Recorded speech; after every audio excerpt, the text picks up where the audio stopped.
Hello, everyone. Welcome to Talking Logistics, where we have conversations with thought leaders and newsmakers in the supply chain logistics industry. It's my great pleasure to welcome to today's program Jackson Wood, who's Director of Industry Strategy, Global Trade Intelligence at Descartes. And today we're going to talk about import tariffs, a top-tier enforcement priority in the U.S. So global trade was shaken and stirred like never before, last year, especially with regards to tariffs. And if the first 3 weeks of 2026 are any indication, tariffs will certainly continue to play a big role and shape the role of global trade management, this year too, with the next big development being the upcoming Supreme Court ruling, which can happen any day now, really, on the legality of the Trump tariffs under the International Emergency Economic Powers Act. So we'll have to stay tuned for that. And I'm sure we'll maybe have Jackson back on the program when that, unfolds.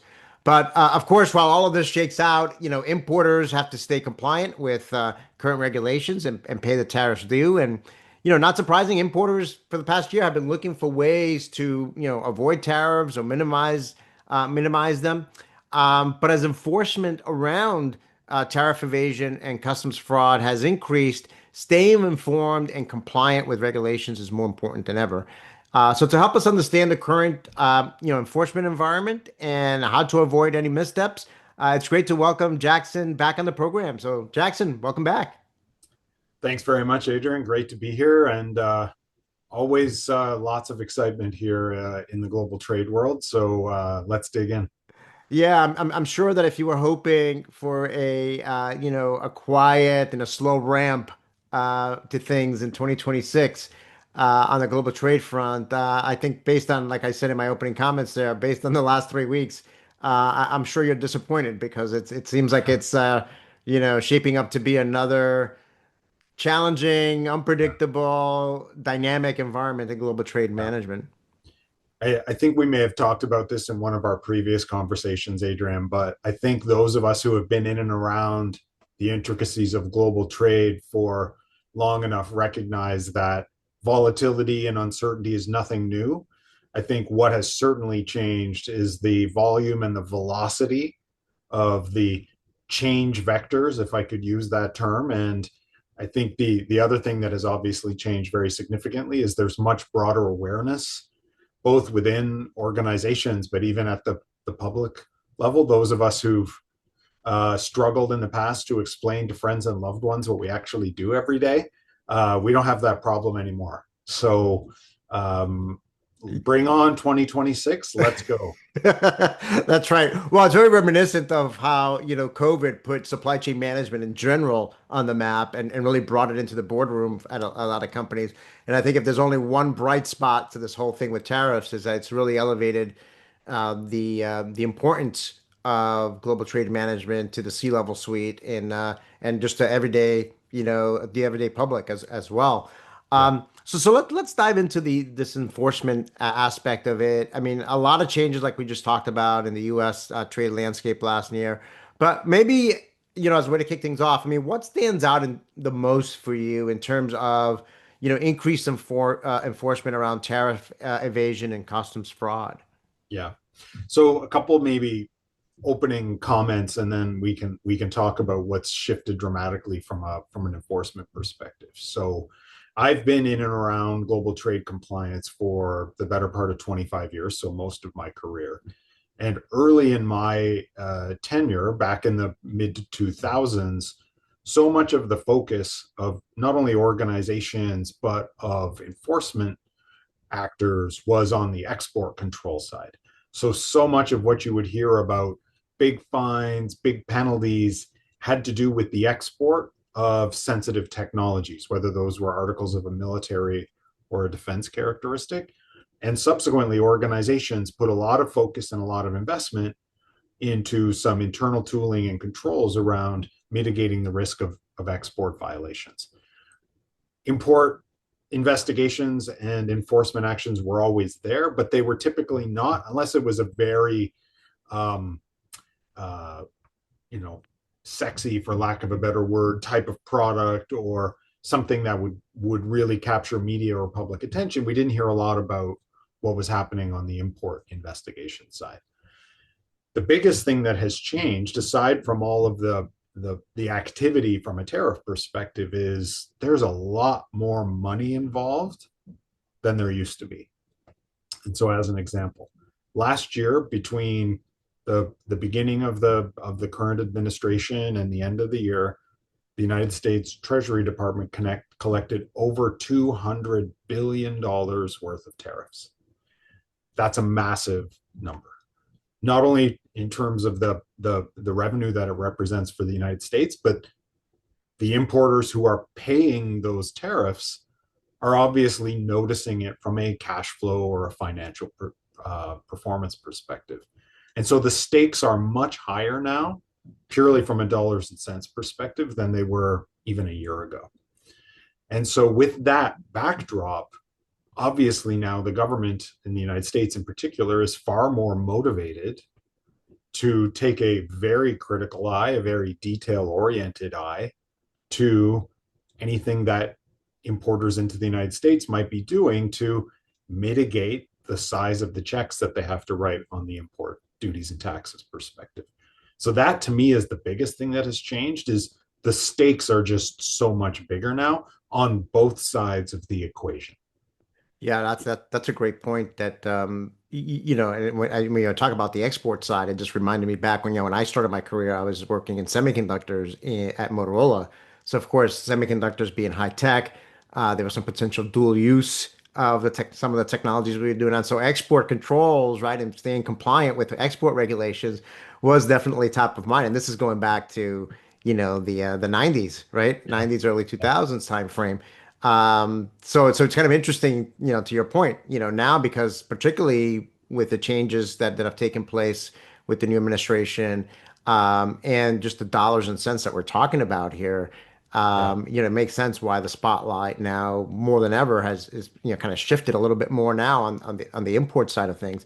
Yeah. One of the things, in preparation for the conversation that I think I missed, and maybe some of our viewers might have missed, was, which obviously is a very significant development, and was the formation of the Trade Fraud Task Force. So for those that may not be familiar with that, I mean, who's involved in this Yeah. task force, and what is this task force designed to do? Yep. So I think there's a couple of important points to emphasize for even those who maybe have in passing heard about this. And let's go a little bit back in history, even to just talk about on the export side. So if there was an export control violation or some other regulatory issue around exports, typically those types of investigations or those types of legal actions were initiated and managed in particular specialized agencies or departments of the United States government. So whether the US Department of the Treasury, the US Department of State, the US Department of Commerce, these were very localized investigation and penalty actions. What's very different now, particularly with the backdrop of this task force, is that the United States Department of Justice is now very significantly involved. And the task force that you referenced is a partnership led by the DOJ, frankly, one of the most, if not the most powerful agency of the United States government, partnering with the Department of Homeland Security and Customs and Border Protection to, and I'm quoting their exact words here, aggressively pursue enforcement actions against any parties who seek to evade tariffs and other duties, as well as smugglers who seek to import prohibited goods into the American economy. So this isn't about some sort of administrative oversight and holding importers accountable on, dotting all their I's and crossing all their T's. This is a massive signal from the US administration that we take this incredibly seriously, and we are bringing to bear some of the most high leverage teams and assets that we have at our disposal to enforce this priority. And I think it's representative of the fact that we now have this fusion of, you talked about Motorola and some of my experiences early in my career, where whether it was in the context of munitions or military items or these dual use products, that was primarily a national security concern. We didn't want these very sensitive or potentially dangerous technologies to land in the hands of our adversaries. What we have now is this fusion of national security concerns with economic security concerns. And so I think it's very fair to say that the significant shift is not only about dollars and cents. It's also about we can no longer think about trade compliance purely from a we got to make sure the bad actors don't get access to our products. It's actually our manufacturing know-how, the capacity in our supply chains are fundamental to the economic security of our countries. And so we will continue to see, in my view, we will continue to see this fusion of enforcement, even rulemaking, where it's going to take much more of a whole of government approach rather than just delegation to some of these specialized agencies, which is what typically happened in the past. Yeah, I think, the quote you read there, the key word the word that jumped out at me was aggressively pursue, Yes. right? So it's not just Yes. like, this is aggressively, So I think I think they were very intentional, with that word. And I think, like you said, the fact that the Department of Justice is kind of leading this effort or is a big part of this, that it, certainly changes the nature of this as well. And I think, again, further underscores what you just talked about in terms of kind of the broader scope, if you will, and justification for putting together this task force. Yeah. So maybe kind of help ground this a little bit with some specifics or some examples. I mean, what types of tactics or red flags is the trade fraud task force most focused on when it comes to tariff evasion and customs fraud? So I think just think talking about this at a high level, Adrian, it's really about our organization's intent trying to circumvent some of the regulations or some of the rules that are in place to collect these duties and taxes in the form of the tariffs, right? And so what we know has happened, and speaking anecdotally, in both big and small companies, is that folks who are running trade compliance departments are being put under a tremendous amount of pressure to just find a way to make sure that we don't have to pay these duties. We're not going to tell you what, we're just compelling you, encouraging you to figure out a way to mitigate the impact of these tariffs and duties on our business. And so there are lots of different things that organizations might consider if they were directed to or encouraged to figure out a way to pay a little bit less duty. So undervaluation of goods being imported, misclassification from an HTS perspective, misdeclaration of country of origin, transshipping. We know that transshipping is a huge area of concern for the administration, particularly vis-a-vis the relationship with China and other Southeast Asian countries. Dodging anti-dumping or countervailing duties, setting up shell companies, etc. So it's not legitimate. Like, hey, we made a mistake, right? That's a risk that always exists in a complex discipline like customs and trade compliance. But it's these very purposeful and intentional actions to obfuscate the true nature of what's being brought into the United States. And then with some degree of awareness at the senior level inside these organizations, like, hey, this wasn't an honest mistake. This was a purposeful action to try to avoid paying these duties and taxes. So that's really where the task force is going to be asking some difficult questions and causing a lot of anxiety in organizations is you did this on purpose and there are going to be consequences for that.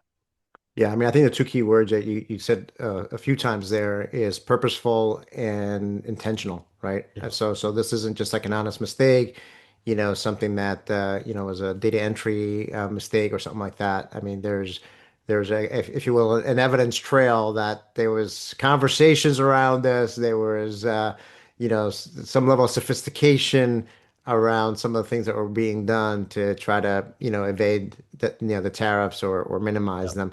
The reality is that there already are some examples out there of companies that have fallen victim to this. So can you share perhaps some examples that help illustrate how this crackdown is playing out in practice? Sure. So there was and I'll talk about two examples. These are in the public domain. Folks can go and learn more about them at their discretion. But so the first one is a jewelry company that had operations primarily in Indonesia, but had distribution within the United States. And they were recently um, uh, investigated and penalized for, and this even goes back farther than everything that started to happen in 2025, a multiple year scheme to evade paying more than 86 million. And again, so these are big dollar amounts that are at stake here. So companies are going to do everything that they can, both within the bounds of the law and perhaps outside of them, to avoid having to pay $86 million on over $1 billion worth of jewelry imports. So, again, these are big numbers. So, there is motivation there for perhaps some creative interpretations of the legal requirements, or perhaps even just saying, you know what, we're not going to do this. So, 80 they were doing a lot of the things that I talked about: the undervaluating, uh, misclassifying, misdeclaration of country of origin. So there's that one. A more recent one happened with a forklift company that was operating in Denver, and they were selling forklifts that had been made in China, but they were labeling them as made in America, undervaluing the cost of the equipment. They were generating fake commercial invoices, and they actually were looking at potential prison time in addition to $250,000 fine. So I think the expectation that has been set across the market is these aren't going to be inconvenient engagements with this task force. These are going to be material disruptions to the business and potentially personal disruptions in the forms of criminal charges to individuals within those organizations who um, may have either directly or indirectly enabled these transgressions to happen. Yeah, I mean, I think I remember hearing about that one, about the forklifts, and yeah, I mean that's a great point. I mean, because the criminal aspect of this, being subjected to criminal charges, ought to you know uh, put some fear Yeah, in not only those in the front lines that are actually executing some of these evasive actions, but the senior leadership of the company as well that might have been the ones that are been kind of setting directly or yep, indirectly the edict, to do whatever it takes to yeah. uh, you know to minimize these tariffs. So, I mean, um, let's call it what it is. It's fraud, right? right. And regulators don't look kindly on fraud. Right. I mean, I think, some of the actions that companies can take, obviously, are which what you've been seeing, right? It's trying to, lobby, Congress or the president to kind of create exceptions for your type of product, right? So, so that's kind of the low risk profile, right? It's to say, hey, you know what? Let's just carve out an exemption for us, or for our industry, right? So we certainly saw a lot of that in 2025. But again, some of the things that you just talked about here with these examples, obviously are fraud, as you said, and criminal in nature. Mhm. We could probably go on for a long time here talking about all the potential missteps, but maybe as a way to wrap up, I mean, kind of in this heightened enforcement environment that we're now in. I mean, what should trade and logistics focused companies be paying closer attention to right now to stay compliant and respond, quickly as tariff policy shift and costs are kind of reshaped? Yeah. So it's a really important question, because if you, again, to go back to our experiences in the late 90s, early 2000s, when export controls were really becoming far more prominent and far more important from a regulatory enforcement perspective. Typically, if an organization got into trouble for circumventing export controls, the most significant recommendation that would come from an auditor or a regulator, and in many instances, it would be, we'll mitigate the fine that we're going to give you if you put a proportionate investment into your organization to build better infrastructure and better controls around how you manage your export activities. The same rigor is now expected, frankly, demanded for everything that you do on the import side. And so typically where organizations would invest in things like tariff classification, tooling, or product catalog information management was just, we just have such a high volume. We can't manage this from an efficiency or an effectiveness perspective. So we'll automate it where we can to make sure that our teams don't lose their minds just because of the amount of work. What is really required now is far more control, traceability, visibility, the infrastructure to be able to model and share information across different parts of your organization, whether that's with finance, whether that's with sourcing, et cetera, so that you're creating a more integrated and coherent picture of your importing activities for the whole organization. Because it's much easier to manage the complexity when it's a whole of organization approach. It's not just dumping more on the trade team, where I heard so many conversations over the last year, Adrian, of someone trying to, run a small but mighty trade compliance team inside of an organization, and they're getting calls from the CFO every day, calls from the CEO every day saying, what's this going to mean to us from a margin perspective? What's this going to mean to us from a profitability perspective? And so these investments in infrastructure and expansion of capabilities is not only important because in the event that something does go wrong, it's the first thing that investigators are going to look at is like, how seriously are you taking this? Are you Right. putting your money where your mouth is in terms of recognizing the importance of this issue? But then also spread the love, get your colleagues more visibility to what's happening from an import perspective so that they can be part of the team that's solving for this and protecting the organization from risk. So it's about building those capabilities, making those investments from a not only a technology side, but also a skill set perspective, right? So many organizations, we don't have the right expertise in house to be able to manage this. And as we said at the beginning of our conversation, these issues are not going away anytime soon. So we all just have to accept the reality that this is how things are going to be, and we have to transform our businesses accordingly. Yeah, no, absolutely. A lot of companies, I mean, you kind of, mentioned this. I mean, a lot of companies rely on external partners, to assist them, right? Whether it's freight forwarders or brokers or things of that nature. So, communication, collaboration with all the parties that are involved in the import process is important. But ultimately, correct me if I'm wrong, ultimately it's the importer of record. Yeah, the buck Right. falls on them, right? So, Yeah. if one of your external parties is doing something that you have no visibility to and are doing things without your knowledge, ultimately you're responsible, if it's discovered. Is that right? That's right. The importer of record.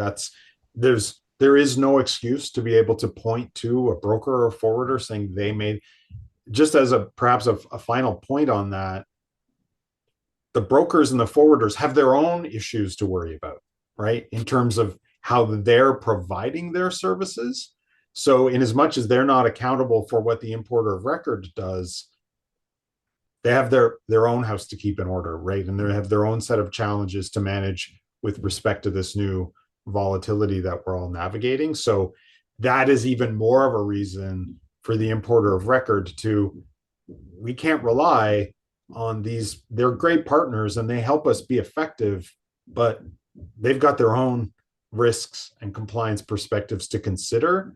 So we really have to internalize and own our role as the importer here. Right. You can't outsource the responsibility, the ultimate responsibility. I mean, I think that always is the bottom line here. Well, Jackson, I mean, like I said at the beginning, this is going to be an area that's going to continue to, change, continue to be critically important.